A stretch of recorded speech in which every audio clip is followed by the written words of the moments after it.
Welcome back, everybody, to the Pittsburgh Pirates franchise here on MLB The Show 20. As today we have officially entered the dog days of August, and this is where the playoff race sort of heats up. Today's episode is going to be a little bit different than most because usually we play 2 games, but today we're only going to play 1, and then we're going to do some critical situations. And I haven't really done critical situations in this series yet, so I think it's going to be kind of different. If you guys like them, then let me know in the comments. If you don't like them, let me know as well. Just trying to experiment with some new things. So first things first, let's set the mood a little bit. As you can see, we are currently 2 games ahead of Milwaukee in the NL Central. Obviously, it's been a very close race all season between us and Milwaukee. I think we've had the upper hand a little bit for most of the season, but it really could go either way. And for the most part, regardless if we win this division or not, we should make the playoffs.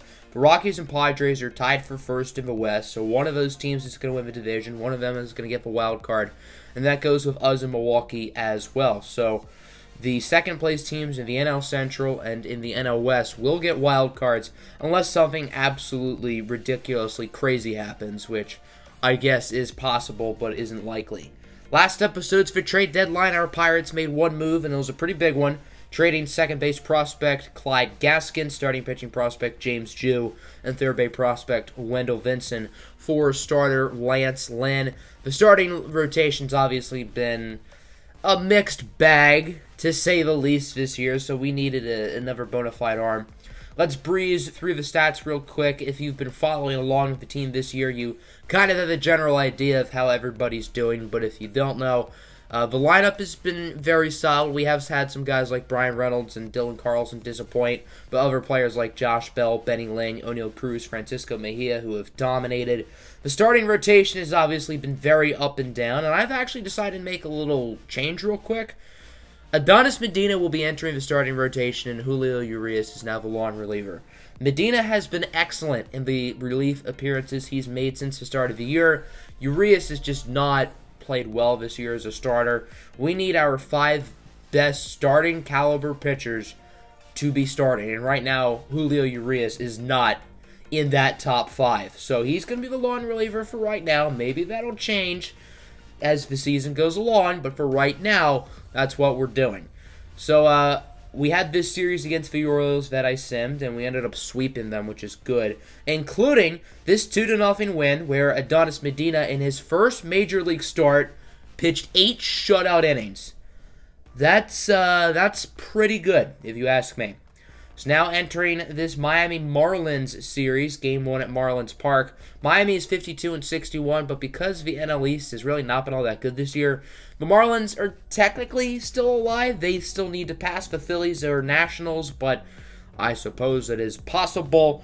Here's a look at both lineups in this game, 1-9, as on the mound in this one for the home Miami Marlins would be Caleb Smith, who's hitting .344 at the plate. That is wild. That is really wild. He's not known as a hitter. The Southpaw currently is 5-7 with a 3.83 ERA. So you're telling me his batting average is elite and his ERA is average. The irony.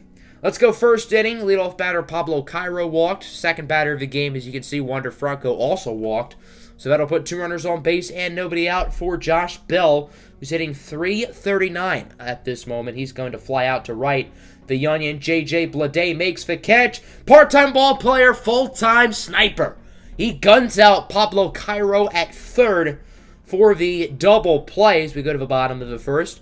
The talented rookie Santiago Osuna is in for the Pirates. He's obviously had an outstanding rookie season in his 10th start of the year. Really looking like that future ace as he was drafted to be. Here's Harold Ramirez drawing a walk. 2 runners on base, no outs for Carlos Correa, who will strike out. Good fastball from Osuna. Following batter, Jock Peterson grounds this one to second. 4-6-3 double play. Franco to Cruz to Bell as the Pirates turn 2, ending the inning. Very similar innings for both teams there as we go to the top of the second. Little lefty on lefty crime there, but it's not going to stop Benny Ling from ripping an extra base hit. O'Neal Cruz could have maybe scored had he knew that ball was going to drop, but nonetheless, a nice little double here for Ling 2 runners in scoring position now. This is an opportunity for Pittsburgh to capitalize as Mejia rips it, and Brian Anderson makes a really nice play, saving a run. You can make the case that it saved 2 runs. As we go to the bottom of the second, still scoreless. The former Pirate, Will Craig, is up at the plate. He's had a pretty good year, I can't lie. He is going to hit a double. Craig was only with the Pirates major league team for like a month or so. He was with the organization for a while. Traded, of course, to the Marlins a couple off seasons ago. Here's Isan Diaz now, the single into center. Craig will slide home, and the Miami Marlins are on the board. They now lead it 1-0. Here's J.J. Bleday now with 2 on and 2 outs. He's going to go down to the 94-mile-an-hour cutter.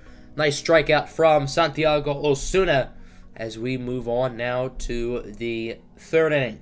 Pablo Cairo leading things off. Going to go down on the 92-mile-an-hour fastball, high up and away in the zone. Following batter is the fellow rookie Wander Franco with 1 out, 2-2 pitch, and this one is skied into right. J.J. Bleday will be unable to make the catch. That one is right in the corner. Franco is digging for 3rd, and the Marlins will get him out again. Once again, the Pirates decided to be a little bit gutsy on the base pass, and it didn't work. Nice teamwork from the Miami defense as we go to the bottom of the 3rd. There's Harold Ramirez. He's just a window shopper because he's just looking. That pitch was a beauty. I don't know why he didn't swing at it. And look at that cutter. Right on the tip of the zone. That has got to be Osuna's best pitch of the day. Now into the 4th inning. Runner on, 2 gone for Benny Lane. As that one is gone. Lane's 29th home run of the season, which leads the Pirates. That one barely got out, but it did nonetheless. And the Pittsburgh Pirates will take a 2-1 lead. Everybody's favorite 20-year-old Japanese slugger.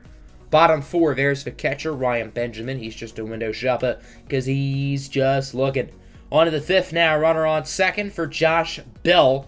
That's Cairo on 2nd, by the way, as it will be caught out in center by Ramirez. Cairo going for 3rd, and once again, the Marlins will get him. This time, just barely. The Pirates haven't made any bad decisions on the bases. They just haven't gotten to 3rd quick enough. That's been the moral of today's game. As Sixto Sanchez would enter here in the top of the 6th now for the Marlins. 5 innings, 2 earned runs for Caleb Smith as he gets Brian Reynolds on the 98-mile-an-hour fastball. That's pretty fast. Carlos Correa now up, going to go down on the changeup. Nice pitch by Santiago Osuna. Things are looking good right now for Osuna. Brian Anderson now up, single into right. The runner will not test the arm of Dylan Carlson, and there are now runners on the corners and 1 out. Just got to put the ball on the ground, try to end this inning. And that, well, they do get the strikeout as Will Craig goes down on the changeup. It's now down to the final out of the inning, and Isan Diaz rips a single into right. Runner will score, and the Miami Marlins will tie the game up at 2 apiece. Things just got interesting, but they're not done yet as Ryan Benjamin crushes it into right. Dylan Carlson is unable to make the catch. Both runners will score. 2-run double for Ryan Benjamin as Diaz is barely safe, and the Miami Marlins now lead it by a score of 4-2. Osuna is still in the game, by the way, as Connor Scott will fly out to left. Santiago Osuna's day would end after that. 6 innings, 4 earned runs, 10 strikeouts. The numbers don't suggest that he played well, but I think outside of that 6th inning, he had a very good game. Let's move to the top of the 7th now. Eliezer Hernandez is in for the Marlins. That's a fun name to say. This is his 74th appearance of the year. He's been busy, to say the least. Is Benny Lane going to lead off the inning? Lining out to shortstop. This time it's Isan Diaz with the ridiculous jumping grab as we go to the bottom of the 7th. Emmanuel Clase is now in for Pittsburgh. He's obviously had a very good season, as there is a 99-mile-an-hour fastball right down Main Street. He's going to strike out Bleday. And then here's Carlos Correa swinging and missing at the 100-mile-an-hour cutter. Yeah, that was in the triple digits. On in the 8th inning, another flamethrower, Ryan Stanek, is in for the Marlins. Want to see what he can do? Watch this. Boom! 99-mile-an-hour fastball. He gets Cairo to strike out. Josh Bell now up 2-2 count, and this one is going to be hit into left for a single. Maybe this is a rally the Pirates need. The potential tying run is up at the plate. It's Dylan Carlson with the clutch home run last episode in the 9th inning to help Pittsburgh beat Washington. And, well, this one is hit deep into left, and as you can see, it barely goes foul. That one was really close, and instead Carlson actually hits this one nicely into right. Blade makes the catch. Huge break for the Miami Marlins, who have gotten quite lucky in a number of circumstances today.